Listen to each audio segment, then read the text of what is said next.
नमस्कार। मैं सुधीर श्रीवास्तव ज्योतिष अनुसंधान केंद्र में आपका स्वागत करता हूं। मित्रों, आप लोगों ने मेरे चैनल को अगर अभी तक सब्सक्राइब नहीं किया है तो जल्द सब्सक्राइब करें ताकि मेरे आने वाले नए एपिसोड और वीडियोस की सबसे पहले आपको जानकारी मिल पाए। मित्रों, ज्योतिषीय परिचर्चा में आज हम बात करेंगे शुक्र और केतु की युति के विषय में। क्या होता है जब जन्म कुंडली में शुक्र और केतु की युति होती है?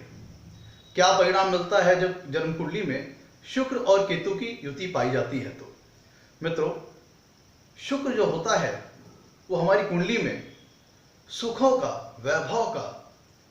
वेल्थ का, खुशियों का, हैप्पीनेस का, जीवन में मिलने वाली वेल्थ का, कंफर्ट्स का, लग्जरीज का, क्रिएटिविटी का, ब्यूटी का, इन सब चीजों का कारकत्व शुक्र ग्रह के पास होता है। क्रिएटिवनेस, कलात्मकता, आर्टिस्टिक टैलेंट और जीवन में मिलने वाले सभी प्रकार के सुखों का रिप्रेजेंटेशन, प्रतिनिधित्व शुक्र ग्रह के पास होता है। शुक्र ग्रह अमोद प्रमोद भोग विलास का कारक ग्रह कहा गया है। जीवन में मिलने वाले सभी प्रकार के सुख, वैभव, आनंद, जो हमें गाड़ी, बंगला, घर, मकान, जमीन, जितने भी प्रकार के सुख हमें जीवन में प्राप्त होते हैं,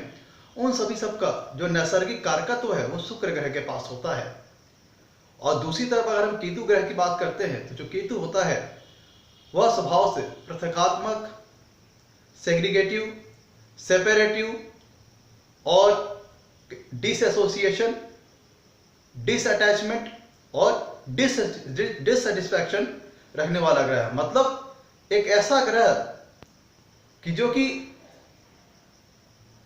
एक विरक्ति का भाव, केतु ग्रह विरक्ति के भाव को रिप्रेजेंट करता है। शुक्र अगर संसारिकता में घसीटता है, संसारिक जीवन की ओर आपको अग्रसर करता है, संसारिकता में आपको आकर्षित करता है, सभी प्रकार के सुख वैभव का आकर्षण आपको घसीटता है संसारिकता की ओर, यह शुक्र की वजह से होता है। और केतु क्या करता है? आपको उन्हीं चीजों से दूर करता है। केतु आपको स्पिरिचुअलिज्म देता है, धार्मिक मतलब के लिए आध्यात्मिकता प्रदान करता है, ईश्वर के प्रति आपकी तप साधना, आध्यात्मिकता, फिलॉसफर कह लीजिए कि फिलॉसफी, इंसान को फिलॉसफर बनाता है। केतु व्यक्ति को अध्यात्म से जोड़ता है, धर्म से जोड़ता है, धार्मिक बनाता है, धार्मिक कृत्य करने वाला बनाता है, सामाजिकता से, संसारिकता से विरक्त करता है। जिन भी चीजों से जन्म कुंडली में केतु का संबंध होता है उनसे डिससेटिस्फैक्शन देता है, असंतुष्टि का भाव देता है, डिसएसोसिएशन देता है, डिसअटैचमेंट देता है। मतलब जिन भी चीजों से केतु का संबंध बनता है उन सब चीजों से जातक को विरक्त करता है, उनसे दूरी बनवाता है, उनसे निराशा देता है। ये सब चीजों का काम केतु के पास होता है। तो जहां पे अगर हम एक तरफ बात करें शुक्र ग्रह जो कि अमोद प्रमोद भोग विलास और सभी प्रकार के सुखों का कारक ग्रह होता है, वहीं केतु अध्यात्म, विरक्ति, पृथकात्मकता, सेग्रीगेशन, सेपरेशन, इन सब सारी चीजों का कारक ग्रह है। तो अगर हम देखा जाए, अगर हम विचारधारा की बात करें तो शुक्र और केतु की युति में शुक्र और केतु दोनों ही परस्पर विरोधाभासी स्वभाव के ग्रह है। दोनों के स्वभाव में जो शैली है वो लगभग बिल्कुल विपरीत है। तो ये जो युति होगी, बिल्कुल कह लीजिए कि दो बिल्कुल अपोजिट ध्रुवों का मिलन होगा।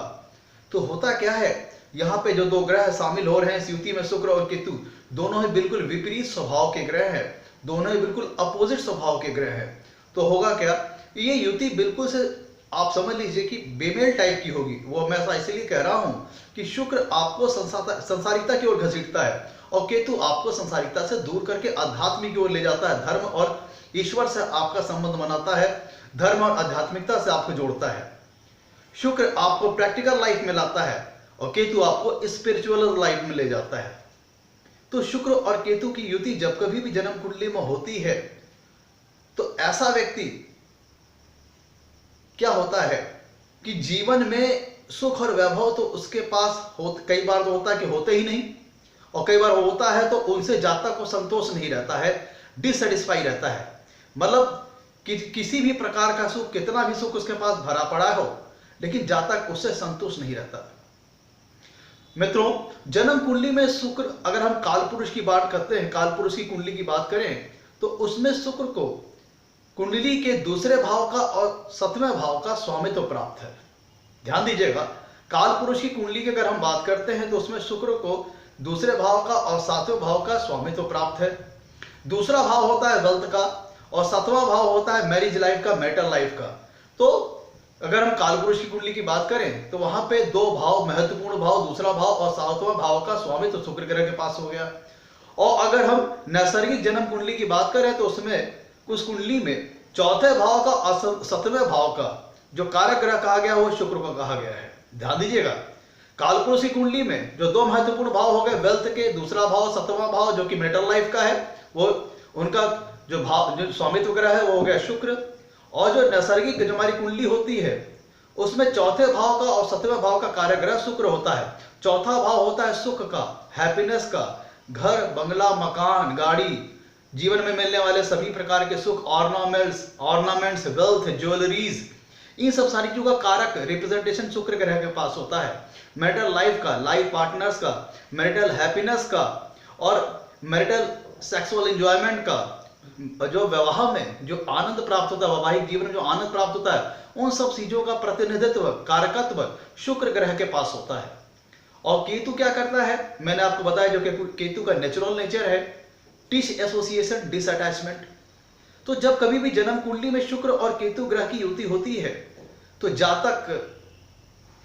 जो नैसर्गिक स्वभाव है, नैसर्गिक गुण हो गया शुक्र का, जिन भी चीजों का कुंडली में कारक ग्रह है शुक्र, दूसरे भाव और कालपुरुष कुंडली में दूसरे भाव का और 7वें भाव का स्वामी हो गया, और मूल जन्म कुंडली में चौथे भाव का 7वें भाव का कारक हो गया। साथ ही साथ एक बात और हमें देखनी है, वो ये है कि शुक्र जन्म कुंडली में किन भी भावों का स्वामी है। शुक्र जन्म कुंडली में जिन भी भावों का, एक तो केतु जिन जो कालपुरुष की कुंडली में दूसरे भाव का 7वें भाव का स्वामी तो शुक्र के पास है, और चौथा भाव जो कि सुख का है और 7वां भाव जो कि मैरिटल लाइफ का है, इन सब चीजों का प्रतिनिधित्व कारक हो गया शुक्र ग्रह। तो यहां पे स्पष्ट प्रतीत होता है कि शुक्र केतु की युति में शुक्र जो कि सुखों का कारक है, मैरिटल लाइफ का कारक है, लाइफ पार्टनर का कारक है, मैरिटल लाइफ में मिलने वाले एंजॉयमेंट का कारक है, उन सब से अगर हम नैसर्गिक तौर पर देखें, जो इस युति का जो नैसर्गिक नेचर आता है, जो नैसर्गिक रिजल्ट आता है, वो ये आता है कि इन सब चीजों से जातक को कि शुक्र केतु की युति जीवन में असंतोष देती है, डिससेटिस्फैक्शन देती है, डिसअटैचमेंट देती है। ये क्या होता है, कई बार ये सारी चीजें या तो होती नहीं, या तो होती हैं तो इनसे जातक को संतोष नहीं रहता। और अगर मैरिटल लाइफ की बात करें तो हो सकता है कि जातक के मैरिटल रिलेशन बने ही ना, और अगर मैरिटल रिलेशन बना तो हो सकता है कि जो जातक को लाइफ पार्टनर मिले वो उसके मन का ना मिले, जो जातक का लाइफ पार्टनर मिले उससे उसकी म्यूचुअल अंडरस्टैंडिंग ना बैठ पाए, उससे वो जो ट्यूनिंग होती है वो नहीं बैठ पाती है, किसी न किसी प्रकार का कह लीजिए कि दोनों में वो जो सामंजस्य बनना चाहिए वो नहीं बन पाता है, जिसके चलते जातक के मन में असंतोष होता है। और अगर ये शुक्र केतु की युति कुंडली के अगर त्रिक भाव में 6 8 12 भाव में बन रही है, बहुत ज्यादा पाप प्रभाव में है, तब ऐसी दशा में कई बार ये युति विवाह में सेपरेशन का भी रोल प्ले कर देती है। जब ये युति जो शुक्र केतु की युति कई बार बहुत ज्यादा मैलेफिक स्थिति में हो, 6 8 12 में बन जाए, बहुत ज्यादा पाप ग्रहों के प्रभाव में हो, तब युति कई बार वैवाहिक जीवन में सेपरेशन, डिवोर्स तक की स्थिति को ला देती है। मित्रों, और हमें साथ में यह भी ध्यान देना है कि शुक्र जन्म कुंडली में किन किन भावों का स्वामित्व है।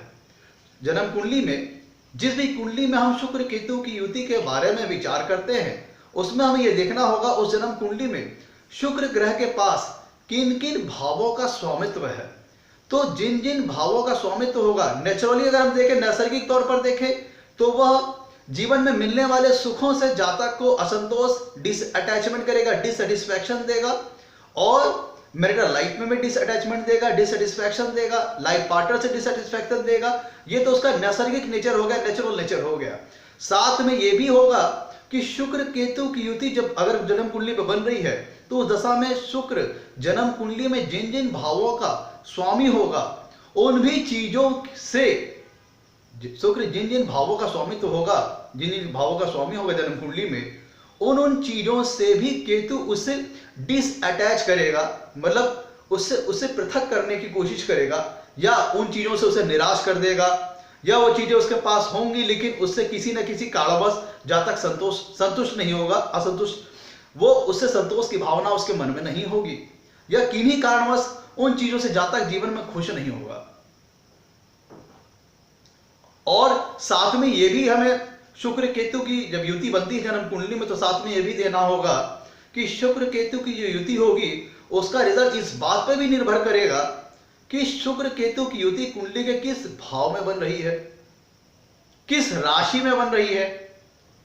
अगर मान लीजिए शुक्र केतु की युति कुंडली के 90 भाव में बन रही है और 90 भाव में शुक्र अपनी उच्च राशि, मैं बात कर रहा हूं कर्क लग्न की, जहां पे शुक्र 90 भाव में अपनी उच्च राशि में आ जाते हैं, वहां पे 9वां भाव में शुक्र केतु की युति बन रही है और उस पर अगर गुरु की भी दृष्टि आ रही है, तो ऐसी दशा में चूंकि खुद शुक्र वहां पे उच्च के होंगे, गुरु की राशि में होंगे और गुरु द्वारा दृष्ट भी होंगे और साथ में केतु से युति भी होगी, तो ऐसी दशा में सहज है, सरल है, स्वाभाविक है कि ऐसा व्यक्ति